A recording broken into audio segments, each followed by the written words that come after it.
Eğer bizning Uyg'ur yigitlari kuchli bo'lgan bo'lsa, bizning yosh qizlarimiz to'rbatlarda yishilmas edi. Mening ichimda menga aranlanayotgan bir o'y bor. Nimishga biz bir millat turib, tam mushu kemgacha beshimizni biriktirolmaymiz. Biz nimishga tomoq chekimiz, nimishga ichimlik ichimiz. Biri yolg'on maqtasa, meydimizni kerimiz. Bir-birimizni atımız, satımız, aldayımız.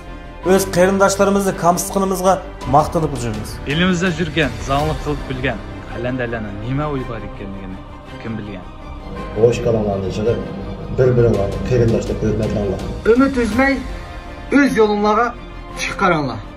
Şu vaqtida yolumuz bo'ldi. Agar bilsanglar, bizni bo'g'dirimiz. Keyniga chekinmay, dushmanlarga qarab ot chopgan.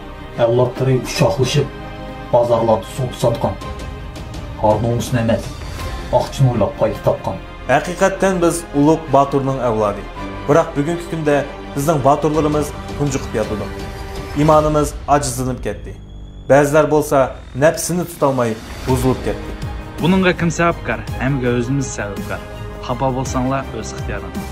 Qadrimizning yo'qligi uchun, qizlarimizning har qaysi odamga kuchini oshqin uchun, nomusimizni yo'qotgani uchun, Ana tilimizning qadr qimmatimizning yo'qligi uchun arzularimiz xuddi qafasga qamul qolgandek.